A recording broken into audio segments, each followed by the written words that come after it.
Cambridge Practice Tests for IELTS 1 by Vanessa Jakeman and Claire McDowell. Published by Cambridge University Press, 1996. This recording is copyright. Cassette 2, Side 1. Practice Test 3. You will hear a number of different recordings, and you will have to answer questions on what you hear. There will be time for you to read the instructions and questions, and you will have a chance to check your work. All the recordings will be played once only. The test is in 4 sections. Write all your answers in the listening question booklet. At the end of the test, you will be given 10 minutes to transfer your answers to an answer sheet. Now turn to section 1 of your question booklet.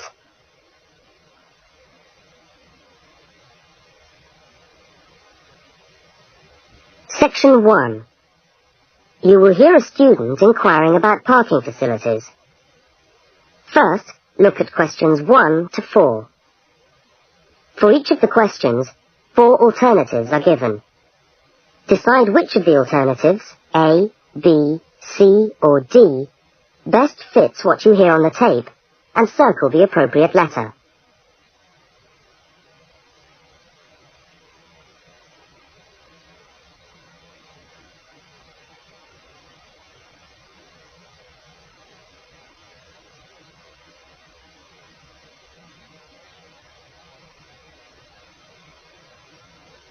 You will see that there is an example which has been done for you. On this occasion only, the conversation relating to the example will be played first.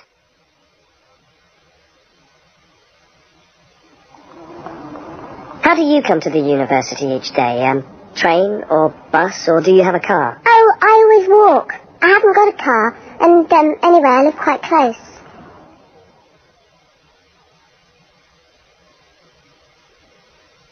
The woman says she always walks, so C has been circled. Now we shall begin. You should answer the questions as you listen, because you will not hear the recording a second time. Now listen carefully to the first conversation, and answer questions 1 to 4. How do you come to the university each day? Train or bus, or do you have a car? Oh, I always walk. I haven't got a car, and anyway, I live quite close. Do you know anything about parking rights on the campus? I was wondering whether students are allowed to park their cars on campus or not. Yes. I think it's possible for postgraduate students, but not for undergraduate students. That doesn't seem very fair. No, I suppose not.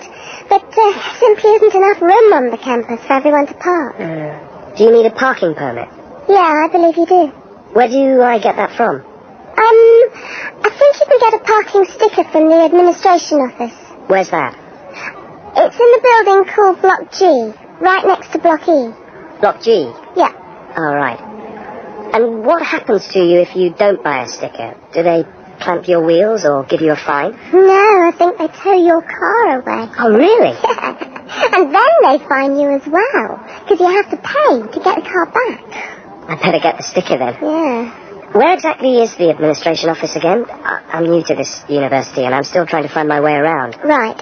You go along Library Road, past the tennis courts on your left and the swimming pool on your right. Yeah. And the administration office is opposite the car park on the left. You can't miss it.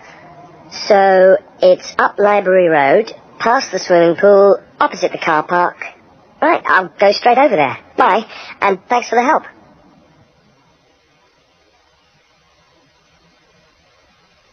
Now you have some time to look at questions 5 to 12.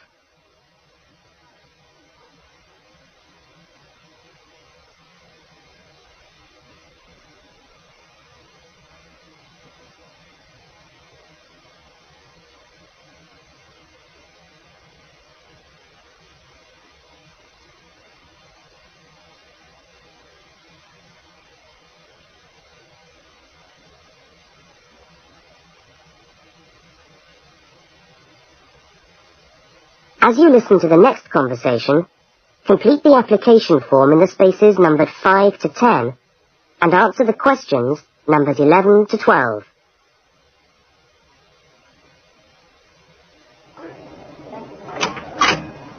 Good morning. Can I help you? Yes, I was told to come over here to get a parking sticker. Is this the right place? Yes, it is. Are you a postgraduate student? Yes, I am. Okay. Well, I'll just need to take some details. Your name? Richard Lee. That's spelled L-E-E. Richard Lee. And the address? Flat 13, 30 Enmore Road.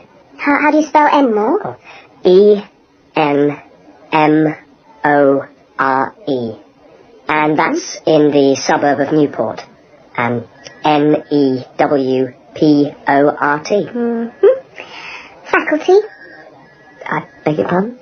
Which faculty are you in? Oh, architecture, the Faculty of Architecture. Right. And the registration number of your car? Let me see, LXJ50... Oh, no, sorry, I always get that wrong. It's, LJX058K. LJX508K? No, 058K. And what make is the car? It's a Ford. A Ford, fine. Well, I'll just get you to sign here, and when you've paid the cashier, I'll be able to issue you with a sticker. Right. Where do I pay? Just across the corridor in the cashier's office. Oh, but it's 12:30 now, and they close at 12:15 for lunch. But they open again at 2:15 until 4:30. Oh, they're not open till 2:15. No. When you get your sticker, you must attach it to the front windscreen of your car. I'm afraid it's not valid if you don't have it stuck on the window. Right, I see. Thanks very much. I'll just wait here then.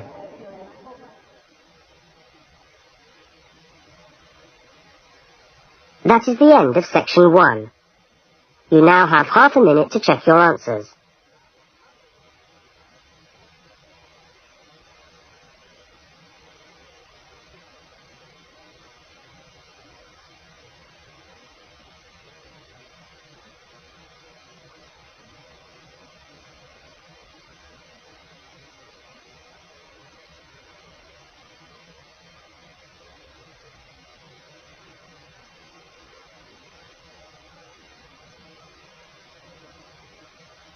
Now turn to section 2.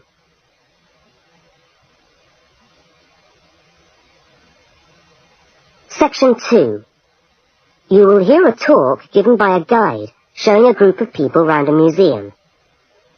First, you have some time to look at questions 13 to 18.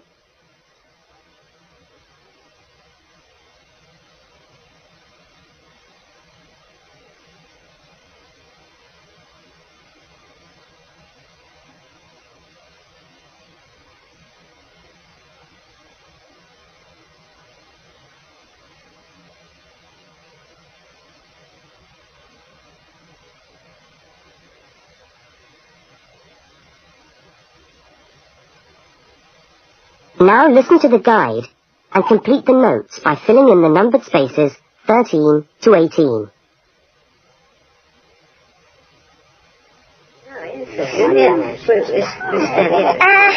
Good morning, everyone, and welcome to the Maritime Museum.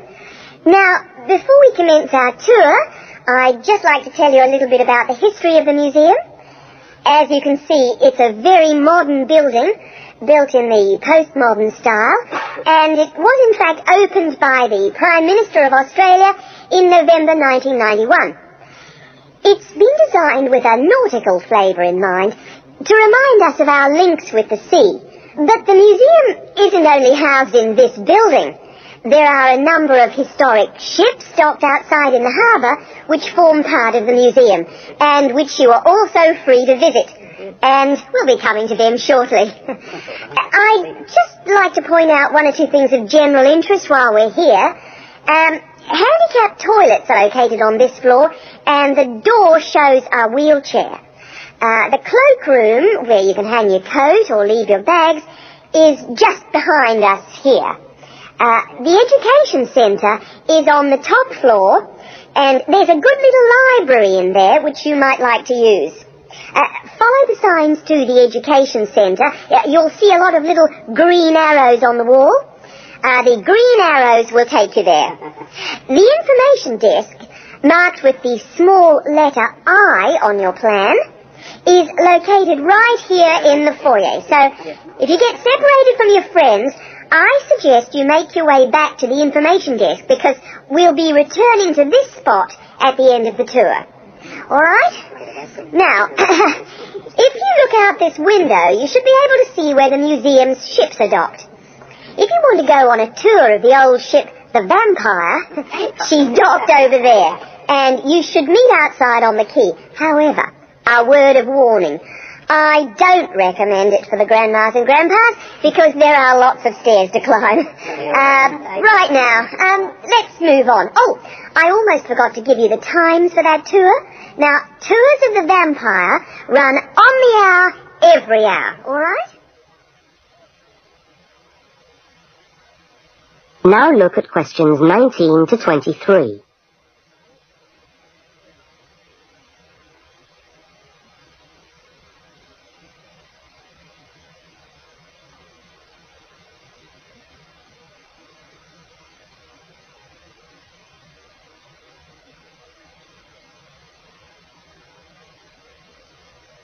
As you listen to the rest of the talk, complete the notes in the numbered spaces 19 to 23.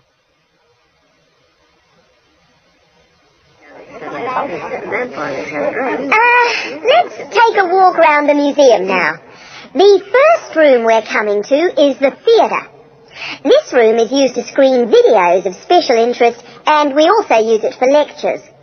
There's a continuous video showing today about the voyages of Captain Cook, so come back here later on if you want to learn more about Captain Cook. Now, we're moving along the gallery known as the Leisure Gallery. This is one of our permanent exhibitions, and here we try to give you an idea of the many different ways in which Australians have enjoyed their time by the sea. Surfing, swimming, life-saving clubs, that's all very much a part of Australian culture. At the end of this section, we'll come to the picture gallery, where we've got a marvellous collection of paintings, all by Australian artists. I think you can buy reproductions of some of these paintings in the museum shop. Well worth a good look. Now, we're coming to the Members' Lounge. Now, as a member of the museum, you would be entitled to use the Members' Lounge for refreshments.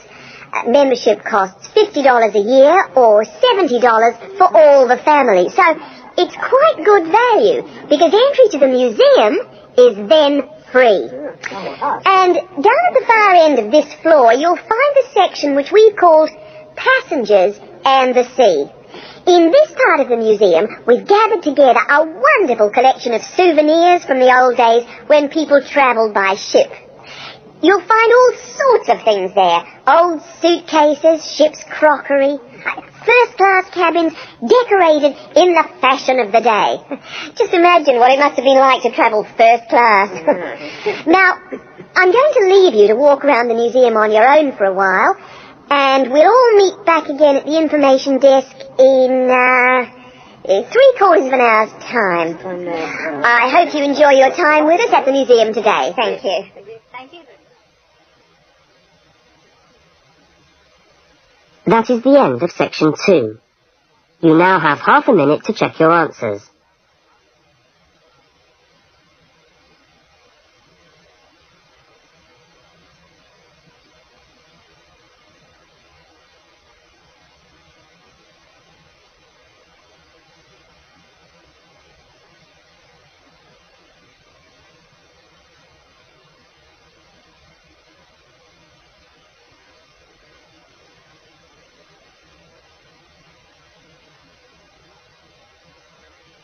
Now turn to section 3.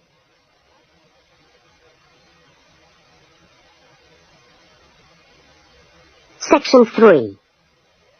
In this section, you will hear a university student, Mark, talking to a tutor and another student about a topic he has studied.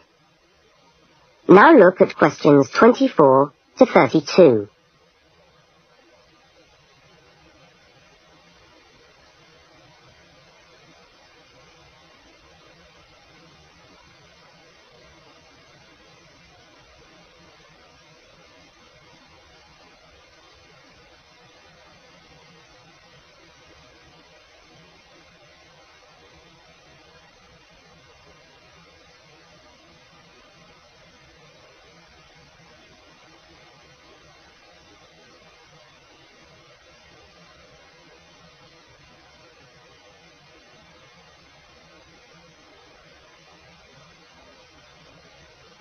Now listen to the conversation and answer questions 24 to 32. Okay, everybody. Good morning. Good Morning. It's Mark's turn to talk to us today, so Mark, I'll ask you to get straight down to business. All right. Now, following on from what we were discussing last week in Susan's tutorial on approaches to marketing, you were going to give us a quick rundown on a new strategy for pricing, which is now being used by many large companies, known as revenue management, before we go on to your actual tutorial paper on sales targets. Is that correct? Yeah, okay, well... So, what exactly is revenue management? Well, it's a way of managing your pricing by treating things like airline tickets and hotel rooms rather more as if they were perishable goods. Yeah, I just tried to book a ticket yesterday for Perth, and would you believe there are 3 different prices for the flight? Right, and what was the rationale for that? Well, the travel agent said it depended on when you book and the length of the stay. Like, it's cheap if you stay away for a Saturday night, presumably because this isn't business travel, and even cheaper if you buy a ticket where you can't get a refund if you have to cancel. In that case, the ticket costs about half the price. You wouldn't think it would make that much difference, would you? Well, it does.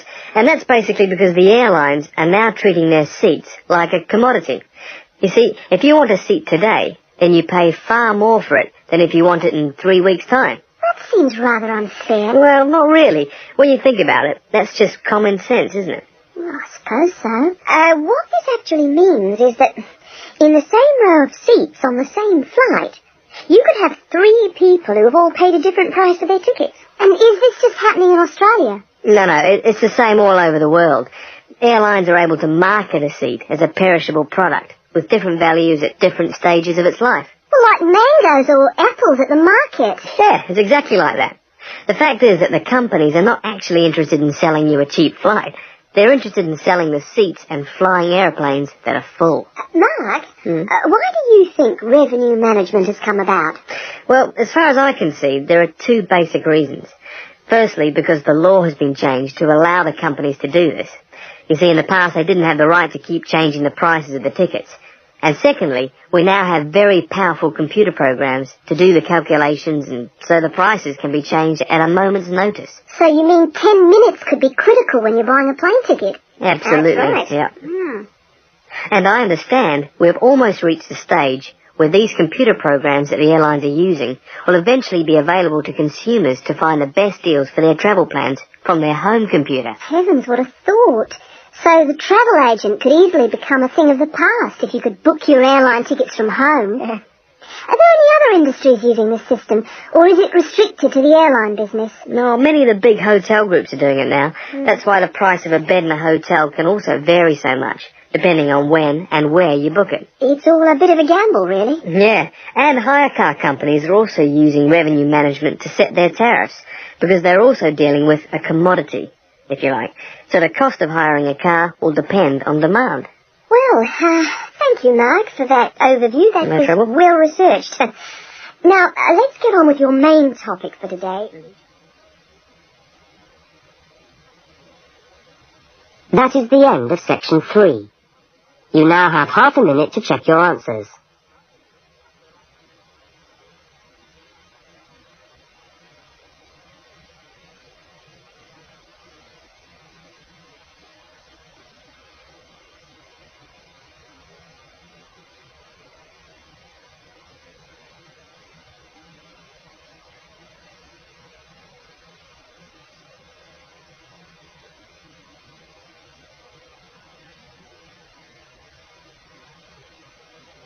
Now turn to section 4.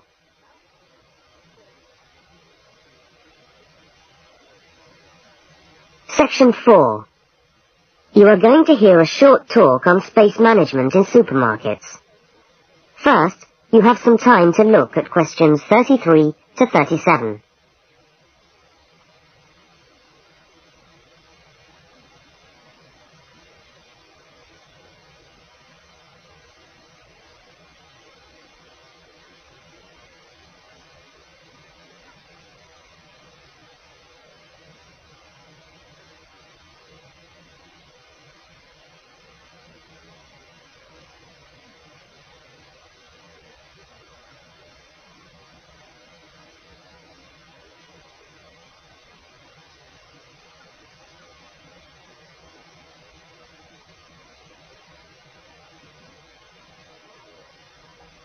Now listen to the first part of the talk and complete the table by filling in the numbered spaces 33 to 37.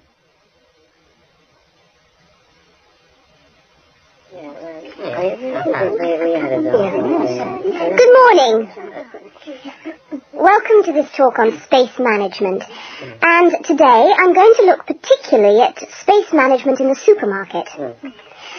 Now, since the time supermarkets began, marketing consultants like us have been gathering information about customers' shopping habits. To date, various research methods have been used to help promote the sales of supermarket products. There is, for example, the simple and direct questionnaire, which provides information from customers about their views on displays and products, and then helps retailers make decisions about what to put where. Another method to help managers understand just how shoppers go around their stores are the hidden television cameras that film us as we shop and monitor our physical movement around the supermarket aisles. Where do we start? What do we buy last? What attracts us, etc. More sophisticated techniques now include video surveillance and such devices as the eye movement recorder. This is a device which shoppers volunteer to wear taped into a headband, and which traces their eye movements as they walk around the shop, recording the most eye-catching areas of shelves and aisles. But with today's technology, space management is now a highly sophisticated method of manipulating the way we shop to ensure maximum profit. Supermarkets are able to invest millions of pounds in powerful computers, which tell them what sells best and where. Now, an example of this is Spaceman, which is a computer program that helps the retailer to decide which particular product sells best in which part of the store. Now, Spaceman works by receiving information from the electronic checkouts, where customers pay, on how well a product is selling in a particular position. Spaceman then suggests the most profitable combination of an article and its position in the store. Now you have some time to look at questions 38 to 42.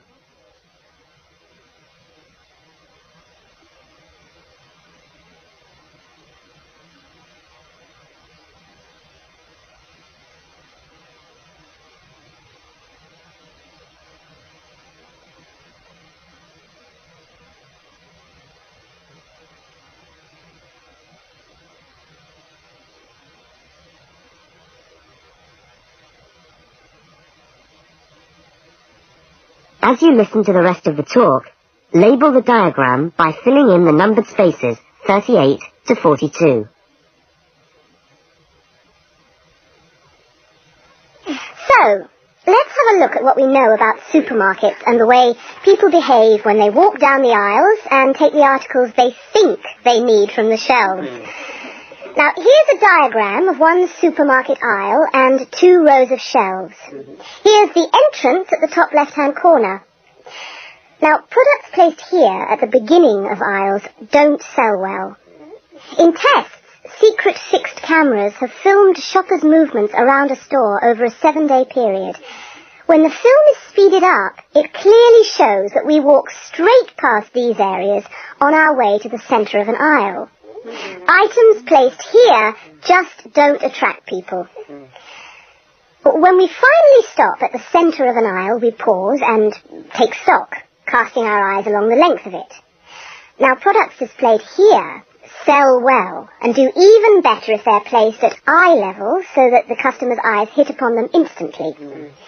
Products here are snapped up, and manufacturers pay a lot for these shelf areas, which are known in the trade as hotspots. Naturally, everyone wants their products to be in a hotspot.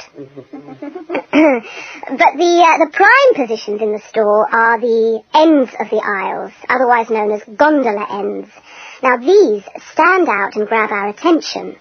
For this reason, many new products are launched in these positions, and manufacturers are charged widely varying prices for this privileged spot. Also, the end of an aisle may be used for promoting special offers, which are frequently found waiting for us as we turn the corner of an aisle. Well, now, eventually, of course, we have to pay. Any spot where a supermarket can be sure we are going to stand still and concentrate for more than a few seconds is good for sales. That's why the shelves at the checkout have long been a favourite for manufacturers of chocolates. Perhaps the most surefire impulse food of all.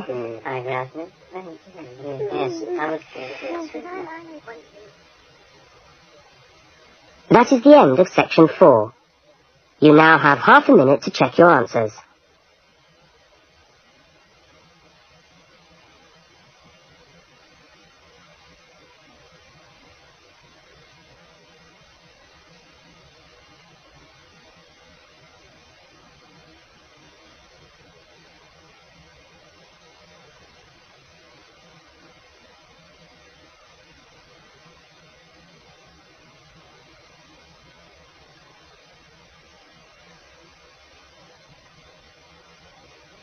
That is the end of the listening test. You now have 10 minutes to transfer your answers to the listening answer sheet.